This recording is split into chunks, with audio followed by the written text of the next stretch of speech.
eu vou te provar que Paulo nunca disse que a mulher divorciada só pode se casar novamente depois que o ex-marido morre. Essa é a maior ignorância que eu já vi em debates teológicos de internet. É uma verdadeira burrice dizer uma coisa dessa sobre o texto de Romanos 7. Então vamos entender o que Paulo de fato está dizendo. Se a mulher divorciada pode ou não pode se casar enquanto o marido estiver vivo. O texto está em Romanos, capítulo 7, versículos 1 e 2. Mas antes, já salva esse vídeo, porque além da explicação do que Paulo está dizendo em Romanos, nós vamos fazer a contextualização histórica dos fatos e nós vamos utilizar um autor teólogo que tem um trabalho muito importante sobre a interpretação da Epístola de Romanos. Então, como é uma aula muito densa, já salvo para você assistir novamente. Romanos, capítulo 7, versículos 1 e 2 vai dizer: meus irmãos, falo a quem conhece a lei. Será que vocês ignoram que a lei tem poder sobre uma pessoa apenas enquanto ela vive? Então, o que Paulo está dizendo aqui no início da epístola? Que uma lei só tem poder sobre um ser humano, sobre uma pessoa, enquanto a pessoa vive. Porque depois que ela morre, a lei não tem mais poder sobre ela. Ela não está viva, né? A lei regulamenta atos da vida civil. E para ter atos da vida civil, uma pessoa precisa estar viva. Então, agora, a partir de agora, ele vai usar uma analogia para explicar o que ele está dizendo aqui, no versículo 1. Então, ele vai dizer: porque a mulher casada, guarde isso, Paulo está dizendo, a mulher casada está ligada pela lei ao marido enquanto ele vive. Mas se o marido morrer, ela ficará livre da lei do casamento. Então, a palavra grega original, no texto original que Paulo utiliza para mulher casada, é hipandros. Hipandros significa mulher com vínculo conjugal, ou seja, a casada, né? Mulher que tem um vínculo conjugal ativo com o marido. Então, é o grego original, hipandros. Já aqui, vamos analisar, então, quem é o sujeito da oração, de quem que Paulo está dizendo. Lembra da análise sintática que a gente aprendeu lá na 8ª série, 9º ano, para quem é mais jovem? A análise sintática nos diz assim: para a gente encontrar o sujeito da oração, nós temos que fazer a pergunta para o verbo. Então, o verbo aqui é ligar. Verbo, quem está ligada pela lei ao marido? A mulher casada. Então, o sujeito da oração é mulher casada. Então, Paulo falou da mulher divorciada aqui, em momento algum, né? Então, vamos lá. Romanos, capítulo 7, versículo 3. A sequência do versículo 2, é logo em seguida. Depois do 2 vem o quê? O 3. Tem que explicar direitinho, porque o povo ignorante, esses teólogos de internet que não tem nem o ensino fundamental completo, né? Então, vamos lá. Assim, pois, se ela viver com outro homem, ela quem? Se o versículo 3 é sequência do versículo 2, Paulo está dizendo ela quem? Ela, a mulher casada. Então Paulo está dizendo: assim, pois, se a mulher casada viver com outro homem enquanto o marido está vivo, será considerada adúltera. Olha que coisa maravilhosa que Paulo está dizendo, que inovação que Paulo está trazendo, né? Ele está dizendo que se uma mulher casada contrair um segundo relacionamento enquanto ela está casada e o marido está vivo, ela é adúltera. Nossa, que coisa óbvia, né? Paulo está dizendo só a obviedade aqui. Mas aí ele vai continuar dizendo: mas se o marido morrer, ela está livre da lei e não será adúltera se contrair, se casar com outro homem. Ela quem? Vamos lá. O Paulo está dizendo então: se o marido morrer, ela está livre. Ela quem? Se o versículo 3 é a sequência do versículo 2, ela,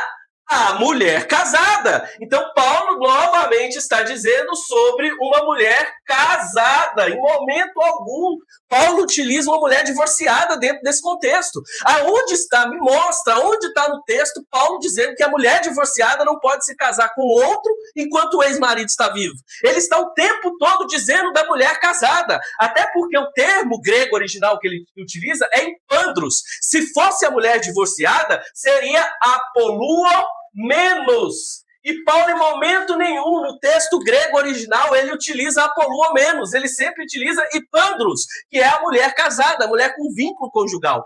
Paulo, em momento algum, falou sobre mulher divorciada nesse texto. Eu acho que esse povo, eles são tão ignorantes que eles começam a enxergar coisa que não existe no texto. E aí ele termina dizendo, Romanos 7,4: assim, meus irmãos, também vocês morreram para a lei, por meio do corpo de Cristo, para pertencerem a outro, a saber, o Cristo ressuscitado dos mortos. Então, Paulo utiliza tudo isso aqui para dizer o seguinte: vocês, meus irmãos, morreram para a lei quando Cristo morreu. E agora vocês estão aptos para um novo vínculo conjugal. Com quem? Com o Cristo ressuscitado. Então, tudo isso aqui é uma figura de linguagem chamada analogia. Paulo não está regulamentando o divórcio, Paulo não está regulamentando o casamento, Paulo está fazendo uma analogia, utilizando-se o divórcio, ou melhor dizendo, utilizando-se a viuvez, né? Ele nem utiliza o divórcio aqui no contexto, ele utiliza a viuvez, ele está utilizando o matrimônio e a viuvez para explicar que a lei só tem poder sobre uma pessoa enquanto a pessoa está viva. Em momento algum ele está falando sobre divórcio, sobre segundo casamento, após um divórcio, ele está regulamentando, ele está, melhor dizendo, usando a regulamentação da lei para usar uma analogia sobre Cristo. Isso não tem nada a ver com divórcio, em momento nenhum ele proíbe que uma mulher divorciada só possa se casar novamente quando o ex-marido falecer. Isso é um hebetismo, é uma inépcia desses teólogozinhos de internet que não tem nenhum ensino fundamental completo. Agora vamos entender a contextualização histórica. Por que Paulo escreve aos Romanos e por que Paulo faz essa analogia? Mas antes, se você gosta desse tipo de explicação, com contexto histórico, com rigor antropológico, voltando aos léxicos originais, eu preparei um curso sobre interpretação da lei mosaica. Muita gente acha difícil interpretar o Antigo Testamento por causa das leis duras, das punições, dos sacrifícios. Se você gosta desse tipo de conteúdo e tem interesse nesse curso, o link do curso está na minha bio, logo abaixo da fotinha lá da bio. É só você clicar que vai direto para o curso. Se você tiver alguma dúvida e quiser falar comigo, digite "eu quero" nos comentários, que eu vou entrar em contato com você no seu direct e te enviar todos os detalhes do curso. Agora vamos entender a contextualização histórica. Por que Paulo está escrevendo para Roma, né? Para os cristãos de Roma? Por que Paulo escreve? Por causa de uma divergência entre os cristãos gentios e os cristãos judeus. Os cristãos gentios estavam entrando com briga, divergência com os cristãos judeus. Isso aconteceu por quê? Porque em 47, depois de Cristo, os cristãos judeus, ou todos os judeus, melhor dizendo, foram expulsos de Roma. O imperador Cláudio deu um decreto expulsando todos os judeus do território de Roma. Isso por quê? Porque eles começaram uma briga justamente por causa da teologia. Os cristãos judeus, eles queriam que os cristãos gentios, os gentios que se convertiam ao cristianismo, adotassem toda a lei mosaica. Eles tinham que circuncidar, tinham que observar todos os calendários de festa da lei mosaica. E aí eles começaram uma animosidade tão grande que virou uma guerra civil. E aí Cláudio, então, o imperador, determina que todos os judeus sejam expulsos de Roma. E aí, em 54 depois de Cristo, cerca de 7 anos depois, os judeus voltam para Roma. Extingue-se o decreto e eles voltam para Roma. Só que durante 7 anos, a igreja cristã ficou só na mão dos gentios. E os gentios desprezaram totalmente a lei mosaica. Eles não queriam saber da lei mosaica. Só da opinião deles. Quando os judeus cristãos voltaram para Roma, eles encontraram uma igreja totalmente desorganizada. E sabe o que começou? Briga de novo. Briga teológica entre os cristãos judeus e os cristãos gentios. E aí é por isso que em 57, meados de 57 para 58 depois de Cristo, quando Paulo está em Corinto, ele escreve a epístola mais densa teologicamente que ele fez, que é a Epístola aos Romanos. O que Paulo queria era acabar com essa divergência sobre o que deveria ou não deveria ser observado na lei. Então é por isso que Paulo vai começar dizendo, meus irmãos, fala quem conhece a lei só tem vigor enquanto a pessoa vive. Então ele está usando isso aqui como analogia para explicar e acabar com a divergência que estava havendo entre cristãos gentios e cristãos judeus. Quem diz isso também é o teólogo Douglas Moo. Douglas Moo tem um trabalho teológico sobre as epístolas que é perfeito. Ele é um historiador e ele vai a fundo dentro daquilo que as epístolas querem retratar. E na sua obra, A Epístola aos Romanos, ele faz um comentário sobre Romanos 7.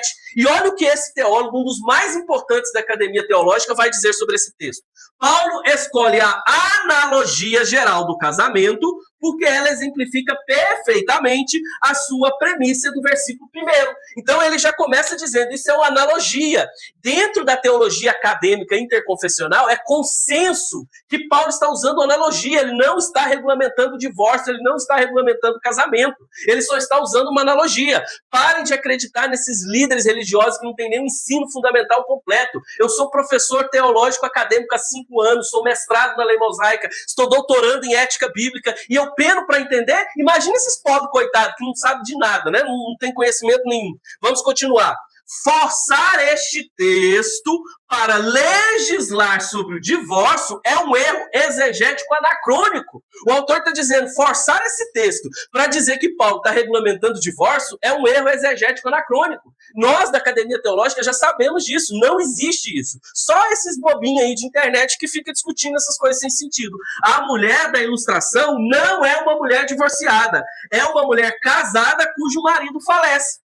Pronto, é tudo que a gente viu aqui. A mulher que está aqui na analogia que Paulo utiliza é a mulher casada. Em momento nenhum, Paulo utiliza-se de mulher divorciada. Então, forçar isso para dizer que Paulo proíbe uma mulher divorciada se casar novamente enquanto o ex-marido morre, enquanto o ex-marido está vivo, e somente pode se casar quando ele morre, é um hebetismo, é uma ignorância, é de uma desinteligência suprema. Então, o texto não diz isso. O que Paulo diz é sobre a mulher casada, e uma mulher divorciada ela está livre para se casar novamente quando ela quiser.